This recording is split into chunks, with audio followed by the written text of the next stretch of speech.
Have you read the things he said about you? No. He said working with Denzel was a sort of a lifetime dream, and he said you're just about the best actor going. And the problem that brought for him working with you was that sometimes when he was in a scene, he would forget to act, and he would sit there and be watching you acting. Oh, is that what it was? He would. I just thought he was terrible. No, I'm kidding. I think that he wants to win no matter what. He was willing to do whatever it takes to win. He didn't care who he stepped on, who he killed, who he would act like a little girl if he needed to. He'd turn around and chop your, snap your neck off, Your everyday guy. So, Denzel Washington just made it clear he couldn't care less about Ryan Reynolds the Dragon, and guys, Ryan is super embarrassed. The man is just straight up losing it because Denzel didn't just say he's not a fan of Ryan's. Just anything I could do to manipulate him, to intimidate him. Keep him off balance. Keep him off balance. I wasn't there to teach him, I was there to... He outright said he would never ever work with him because, get this, he thinks Ryan is a terrible actor. Guys, imagine someone you look up to telling you they don't think you're all that and acting like they'd rather retire than spend 5 minutes in the same studio with you. It has to be shocking and embarrassing for Ryan because y'all know the industry doesn't play about Denzel. Plus, with all the It Ends With Us drama going on, the last thing Ryan needs is for a certified industry OG telling the world Ryan is just not that guy. And the worst part? Denzel isn't the only one who feels this way. So is Ryan losing his grip on the industry? Why are all these celebrities suddenly exposing him? Have they all secretly hated him and are just now speaking up? Let's get to the bottom of this. Okay, so Ryan Reynolds is the poster boy for charming, witty, funny, and charismatic. As far as Hollywood goes, he's one of the actors guaranteed to pull a coin-spending crowd whenever he appears in a movie or TV show. Just looks at how well the Deadpool franchise has done. Now, you would think that someone as successful and famous as Ryan is would be the most confident person you ever met. And with his good guy persona on screen, you would think he would at least be a decent person, even though he's not necessarily Mr. Nice Guy all day. Every day. Come to find out, Ryan is the exact opposite of all this. While some actors, producers, and other people in the industry might have no choice but to put up with Ryan's nasty attitude, some don't. And the one person who has never hidden his disgust for Ryan's attitude is Denzel Washington. The beef between Ryan and Denzel goes all the way back to 2012 when they were promoting Safe House. While Ryan was gushing about working with his idol, Denzel Washington, let's just say Denzel wasn't exactly thrilled. Ryan was in full fanboy mode, excited about getting to do stunts with Denzel Washington. You could really sense that Denzel was Ryan's idol.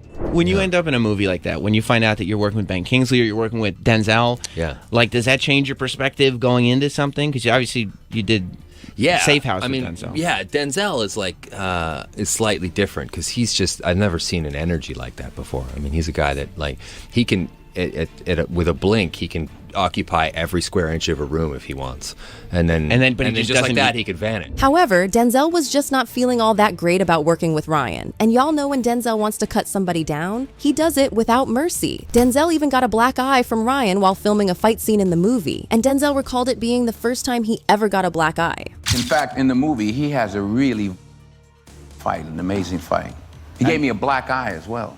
As a leaving gift. I'm not really sure how Ryan expected Denzel to be on good terms with him after treating him like that, but it wasn't until his appearance on the Jonathan Ross show that Denzel finally decided to share his true opinion on Ryan's acting skills. And trust me, he didn't hold back. Have you read the things he said about you? No. He said working with Denzel was a sort of a lifetime dream, and he said you're just about the best actor going. And the problem that brought for him working with you was that sometimes when he was in a scene, he would forget to act, and he would sit there and be watching you acting. Oh, is that what it was? He would. I just thought he was terrible. No, I'm kidding.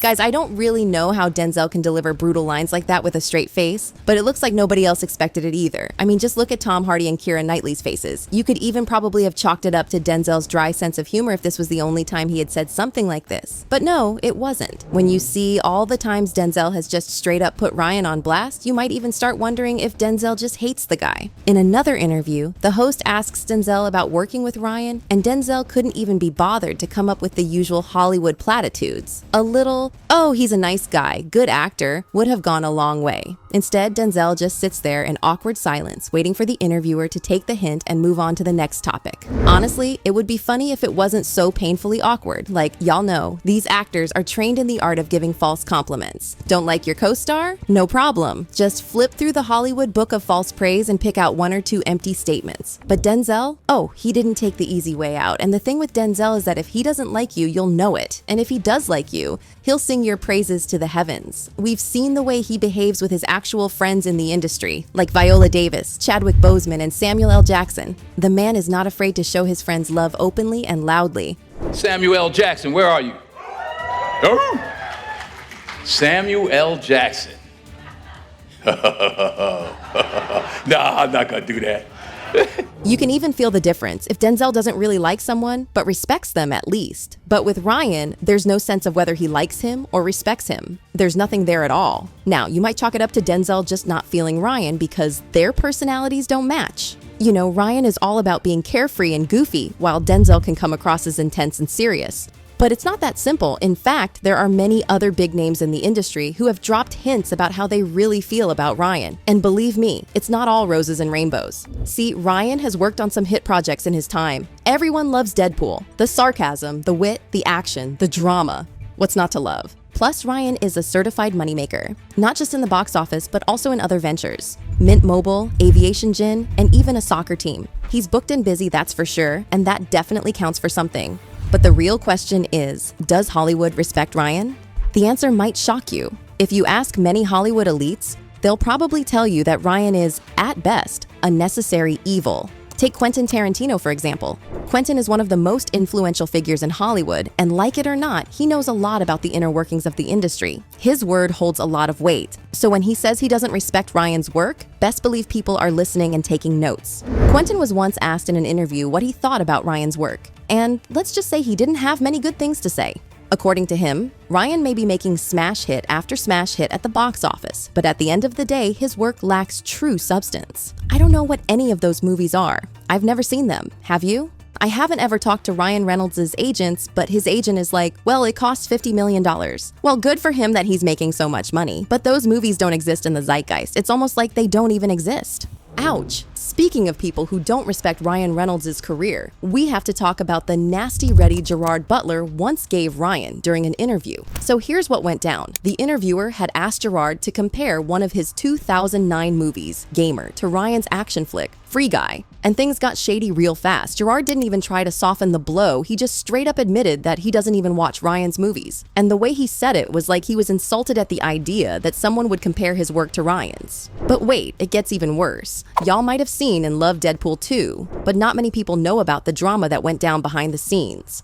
What do you do when the producer of a smash hit movie decides to walk away from the project just as it's shaping up to become one of the biggest franchises? Because this is exactly what happened with Tim Miller and Deadpool 2. I mean, would I work with him again? No. No. I would not work with him that again. much vitriol. But I've said that about Michael Bay, and now we're friends, and I would work with him again. But I think Michael Bay is different. And Michael Bay worked on a movie with Ryan Reynolds also. And so he has a very specific opinion. That may mirror of your Ryan own. Reynolds. And that was a good part of our last conversation with me and Bay. But I sort of wish him well because he's so good at Deadpool.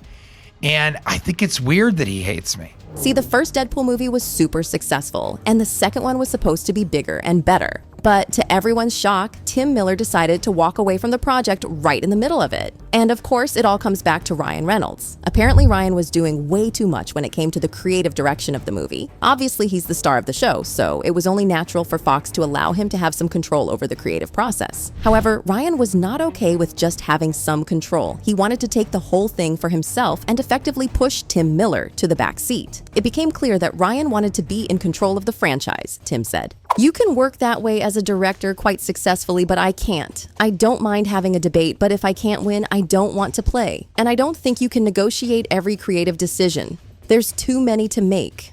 According to reports, Tim and Ryan clashed so badly that at some point, Tim was just like, this isn't worth it, and left the project. You know what this sounds like? It sounds exactly like what is currently going down between Blake Lively and Justin Baldoni. From the start, it was clear that Blake was trying to run the show. And if you've read the text messages in the lawsuits, you can see that Justin tried his best to accommodate her suggestions even when she was clearly crossing boundaries. I want to start with an apology. Man, reading the second part of your message, my heart sank. And I'm really sorry. I for sure fell short. And you worked really hard on that. And the way you framed it and how that made you feel, I just want to say thank you for sharing that with me. That takes a lot of trust and vulnerability, and I feel really grateful that you feel safe enough to tell me that that's how you feel and share that with me. And I'm really sorry. I f***ed up. That is a fail on my part. One thing you should know about me is I will admit and apologize when I fail.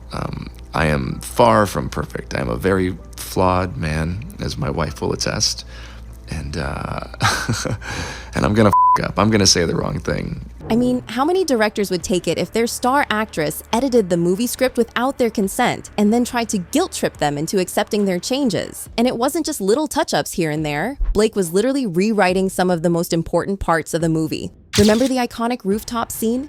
Yeah, Blake allegedly revised the entire scene without consulting Justin. As if that wasn't bad enough, she also allowed Ryan and her best friend, Taylor Swift, to work on the movie. To add salt to injury, Blake pulled the "I'm more famous and richer than you, and I have powerful people in my corner as well" card. I mean, seriously, Khaleesi? Dragons? Blake needs to be for real right now. See, It Ends With Us was supposed to be the movie that shot Blake back into the spotlight. It was supposed to be her big one. However, the bad press completely overshadowed the movie from day one. Let's start with the casting. When it was announced that Blake was going to be the lead female, fans of the book were not happy. Lily Bloom was supposed to be a fresh-faced 20-something who just graduated college. Fans were a bit confused as to how Blake was going to work for the role. Like, no shade to Blake, but she wasn't exactly giving Lil Bloom. Besides, there were many other actresses who would play the role well and actually look the part. But things got really messy when on-set photos started making their way online. Folks took one look at that orange wig and were like, heck no. The wig was so horrendous that it went viral on Twitter. Some people even said Blake looked like a low-budget Wendy's mascot. And it didn't end there either. During the press tour, Blake made sure to put herself out in the spotlight. At some point, she and Justin were basically running 2 separate press tours. While Justin talked about the movie, Blake talked about more important things. You know, like her hair care line and her alcohol brand. Because those are the things you should be talking about when promoting a movie about DV. Don't even get me started on how some of the interviews were so uncomfortable to watch because Blake was always out of pocket. To run into a celebrity in public, we only have a few moments to maybe speak with you guys, but for people who see this movie, who relate to the topics of this movie on a deeply personal level, they're really going to want to talk to you. This movie is going to affect people and they're going to want to tell you about their life. So if someone understands the themes of this movie, comes across you in public, and they want to really talk to you, what's the best way for them to be able to talk to you about this? How would you recommend they go about it? Like asking for like my address or my phone number or like my location share. Or I could just location share you and then we could... You could just see the frustration on Brandon Sklenor's face, as if things couldn't get any more awkward. Brandon couldn't even muster the energy to say something nice about Blake when he was asked what it was like to work with her. And I just want people to remember why we made the movie in the first place and what it stands for, and just keeping the focus on that. Like that movie meant so much to me. The tension was out of this world, guys. And you just have to wonder what really went down behind the scenes to make him so embarrassed to talk about it. But it got even worse. Firstly, when the time for the movie premiere came, Blake focused all the attention on herself while Justin had to watch from the sidelines. Then she dropped the "grab your friends and wear your florals" line as if she was advertising some chick flick and not a movie about DV. In theaters now, so grab your friends, wear your florals, and head out to see it. Oh, and if you thought Ryan is the only one feeling the heat right now, think again, because the industry is also turning on Blake. Blake used to parade herself as a fashion icon and had the press eating out of her hands. But now, it's like nobody is checking for her anymore. Even that little stunt Ryan pulled during SNL's 50th anniversary was just weird. I have a question. Oh, hey, Ryan Reynolds. Hey, hey. Ryan Reynolds, how's it going? Great. Why? What did you hurt?